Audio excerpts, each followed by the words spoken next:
bienvenidos a la entrevista de hoy. En días pasados, en este espacio, el superintendente de bancos, Cristian Cruz, se refirió al último pronunciamiento judicial que anuló la venta de las acciones del canal Teleamazonas. Hoy las reacciones en este espacio. Sebastián Corral, gerente general de Teleamazonas.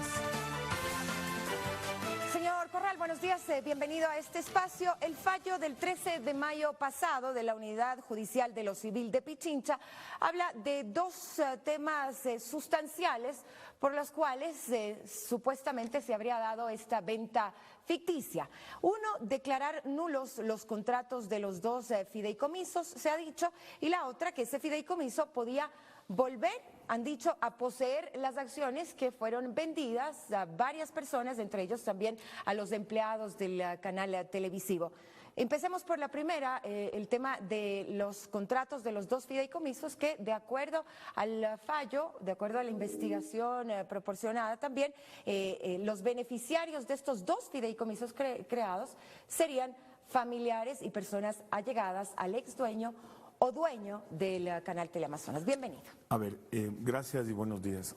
El artículo 312 de la Constitución, y es importante hacer esta referencia, obligaba a las personas que tenían inversiones en, digamos, empresas del sistema financiero a desinvertir si tenían medios de comunicación.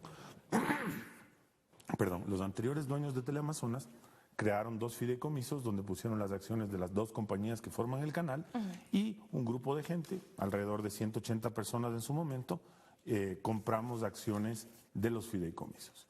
El superintendente de bancos, en una entrevista que vi la grabación que se hizo aquí, y el abogado del superintendente de bancos, de la superintendencia de bancos, dicen que se ha demostrado en el proceso que la venta es nula.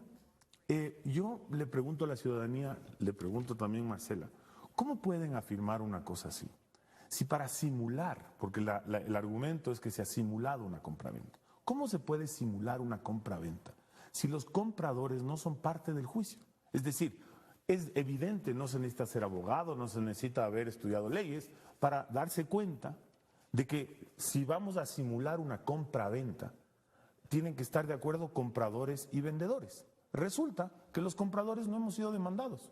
Entonces, ¿cómo pueden haber demostrado nada si nosotros no hemos participado del juicio? Algunas precisiones sobre este tema, señor Corral. Ustedes, pero fueron notificados, sí participaron en la audiencia e incluso se hablaba de que no habrían dado pruebas que ayuden a la investigación. Marcela, a nosotros nos mandaron una notificación que nos dijeron, les contamos que este juicio hemos puesto, el superintendente de bancos, que por cierto no tiene nada que ver con un canal de televisión, ni con las empresas que hacen un canal de televisión, supervigila a los bancos y a las instituciones del sistema financiero, no a un canal de televisión, ni a nosotros como empresas ni como personas naturales, ¿no es cierto?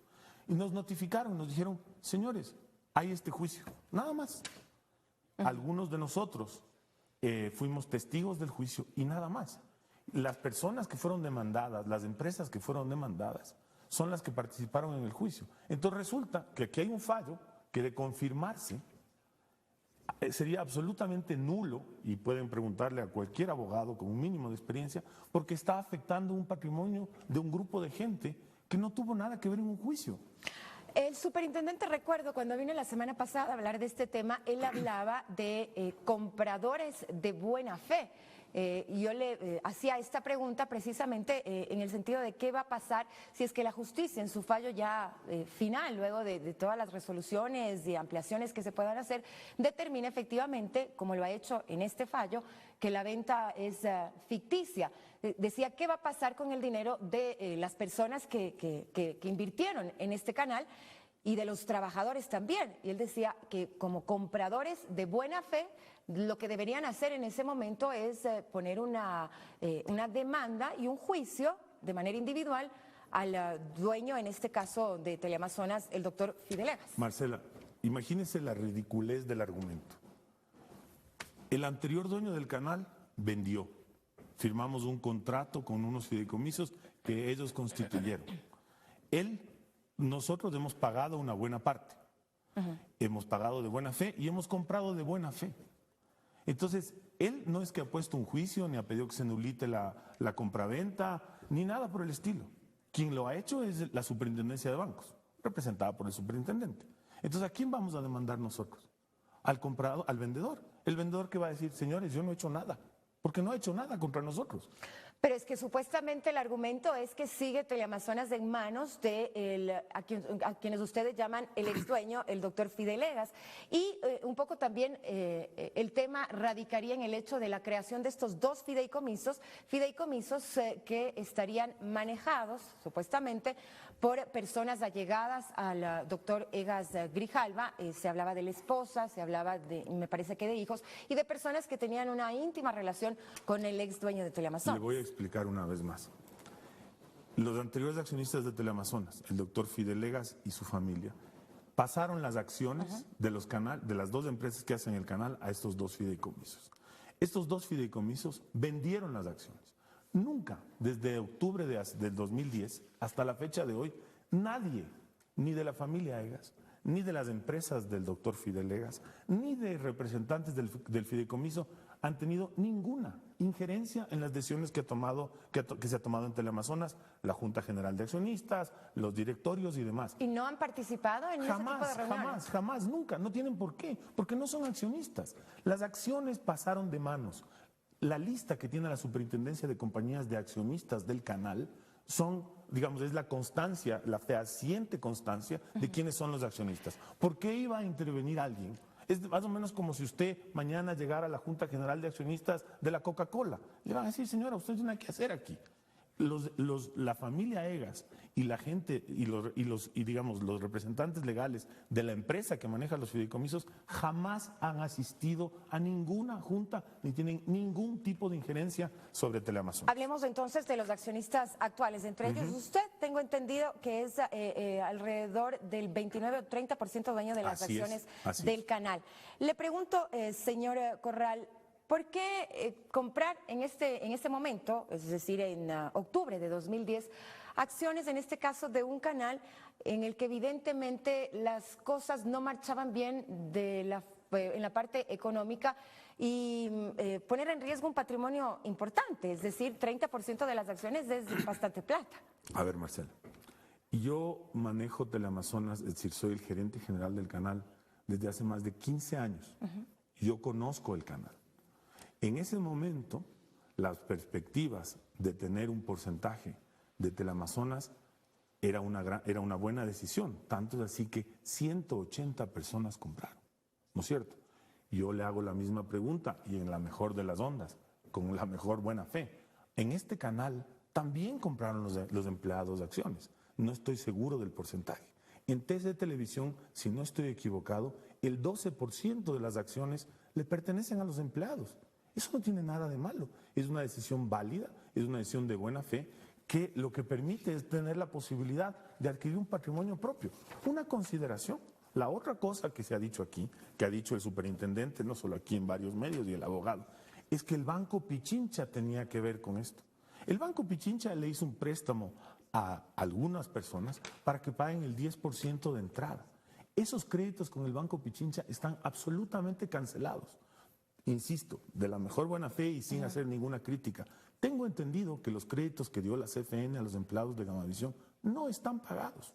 Habría que preguntarles, de exactamente, pero sería bueno conversar de todo esto, porque resulta que han estigmatizado un tema como este sin ningún motivo. Los créditos están pagados. Existe unas cuotas por pagar al fideicomiso todavía, ¿no es cierto?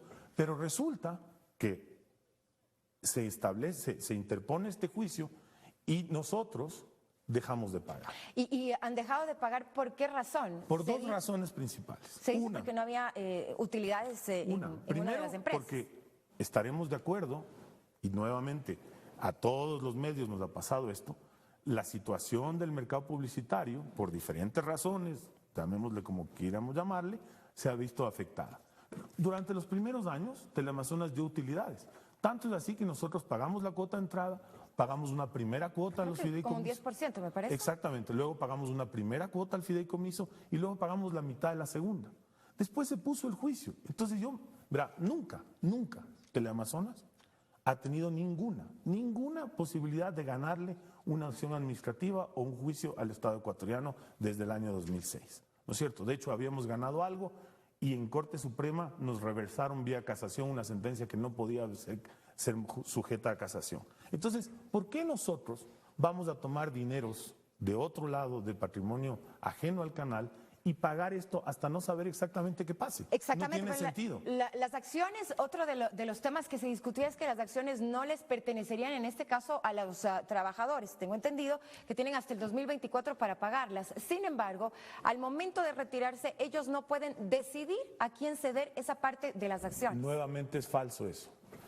A ver, ellos pueden, cualquiera de nosotros, si ha pagado la deuda que tiene con el fideicomiso, puede venderle a quien quiera. ¿Ok?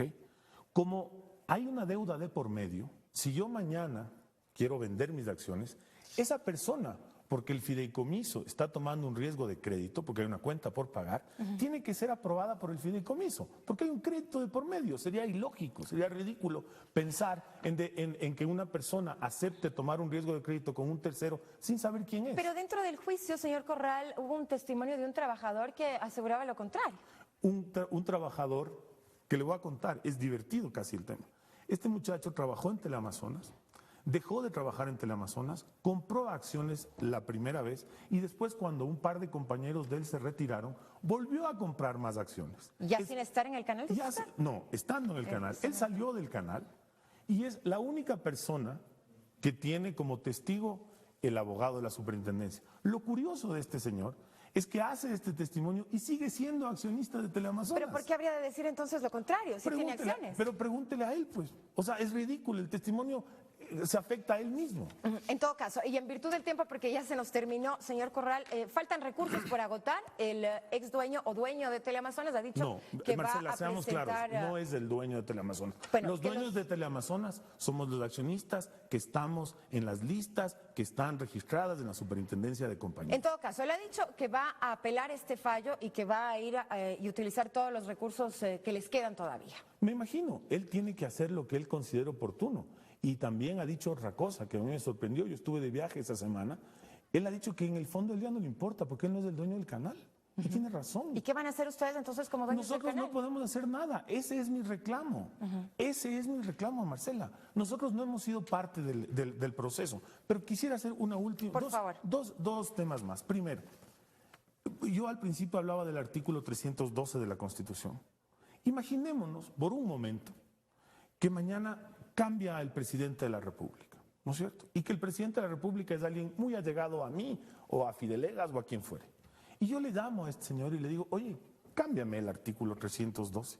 No hay cómo, pues. Exacto, es que no funciona así. No, exactamente. Entonces, ¿cuál sería el plan aquí maquiavélico de que nosotros estamos teniendo unas acciones? No hay cómo, no tiene lógica el argumento que está detrás de todo esto. Al final del día tiene que primar el sentido común. Se ha sugerido testaferrismo, ¿no? Bueno, y usted lo habrá oído. Y ese es el otro tema del que quería hablar, ¿no es cierto? Okay. Le quiero decir una cosa. Los accionistas con los que nos hemos reunido y hemos conversado me han pedido y rechazamos fuertemente esta cosa que se ha dicho. Yo le quiero hacer una reflexión y quiero que la ciudadanía sepa. Nada más y nada menos que uno de los accionistas de Teleamazonas fue Nicolás Issa Obando, ex embajador del gobierno del presidente Correa en Madrid. Nicolás Issa ya no está entre nosotros. Si él estuviera aquí, si él estuviera entre nosotros, estaría en todos los medios de comunicación defendiendo lo que él hizo de buena fe, como lo hicimos todos los demás. Señor Corral, le agradecemos. Se terminó el tiempo, gracias por los detalles. Muchas gracias. Bienvenidos. Son las 7:14, una pausa y regresamos con más información.